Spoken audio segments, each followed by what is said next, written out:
So in my last video, I talked about the games that I eventually dropped at one point, but was surprised after picking it back up again. And today I thought about making a follow-up video, but this time about the games I haven't picked up since. That's what we're gonna be talking about today. And before I begin, I just want to say thank you to everyone who tuned into my last video. It was honestly fun reading and replying to the comments, and if you haven't seen it yet, I highly recommend checking it out. I had a ton of fun making that one. But now that that's out of the way, let's talk about the first game on my list, which is The Witcher 3. Now, for this game, I have absolutely nothing against it. I don't even think it's bad or not to my taste, to be honest. It just wasn't what I was expecting at first. So for the most part, this was a me problem, not a game problem. And the thing with The Witcher 3 is that it's already part of a huge franchise. There are the books, the games, and the whole Witcher universe and all of that. And for me, as someone who grew up in Asia, I honestly had no idea what The Witcher even was. But people always talk about The Witcher 3 like it's a game you can enjoy even if you've never touched the series before.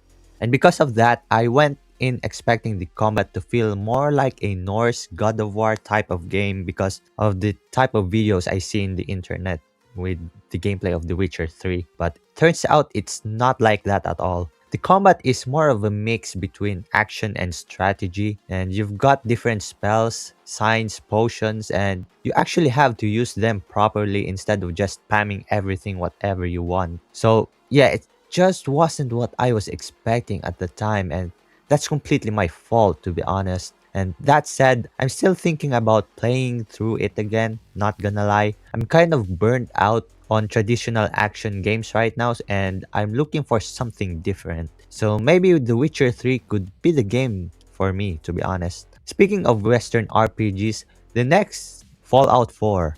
Now, the Fallout series is another one of those franchises that I had never really heard of growing up, and the popular games where I'm from were stuff like Final Fantasy, Devil May Cry, Street Fighter, basically Eastern games. But as I got older, I slowly got introduced to more Western games, and Fallout was one of the big ones. The reason I didn't enjoy Fallout 4 is actually pretty similar to Witcher 3. It just wasn't what I was expecting. Again, my fault. I bought the game thinking it was gonna be more like Cyberpunk 2077 in terms of combat, where you have the skills and abilities, so you can use it to style on your enemies and stuff like that. But Fallout 4 is completely different. There's way more focus on gunplay and shooting your enemies, not about skills and abilities like Cyberpunk, at least from what I played. And there aren't really any crazy superhuman abilities like again in Cyberpunk. And honestly, I should have liked Fallout 4 more because I usually prefer gunplay over abilities, to be honest. And I just don't think I gave the game enough time to really click with me. So yeah, maybe I'll pick it up again someday, but this time with the right mindset and lower my expectations a little bit. And the next game I didn't really like was Final Fantasy 16. Now, I've mentioned it before. I grew up with games like Devil May Cry, so Final Fantasy 16 should have been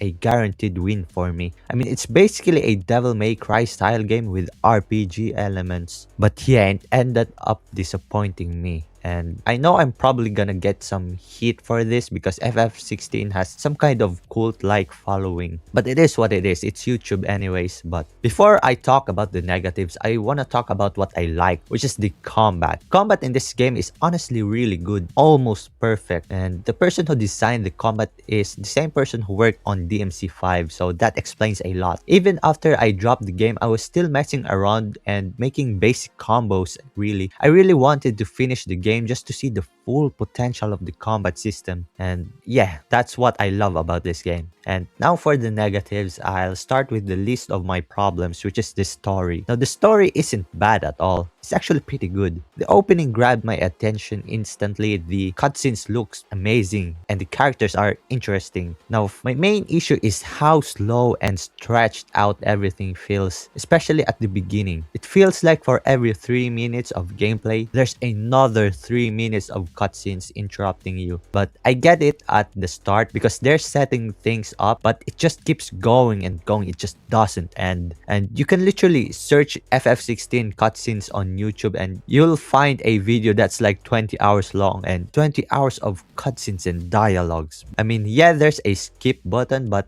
if you skip everything, good luck understanding the story. And that said, I can actually forgive this. It's annoying, but it's not my biggest issue. That's why I said it's the least of my problem. My biggest problem is the difficulty. Like, the game is way too easy. Like, actually too easy. At the start, you only get two difficulty options: story focused and action focused, which to me feels like baby mode in easy mode. Now, why did we get rid of easy, normal, and hard? And why is the harder difficulty locked behind beating the game first? I'm not gonna force myself to finish a game I'm already bored just to unlock a difficulty that matches my skill level. So when you combine the slow pacing and how easy the game is, it becomes a snooze fest for me. True story, by the way. The first time I played this game, I wasn't fighting enemies in the game. I was fighting myself from falling asleep because I actually dozed off mid-game. No joke, no sarcasm, nor anything. That's why I dropped it in the first place. But that being said, I'm still really interested in the combat. I watch FF16 combo videos all the time and they look insane, to be honest. I really want to mess around in the combat system and just go crazy in practice mode someday. That's the reason why I dropped Final Fantasy 16. It's nothing personal, but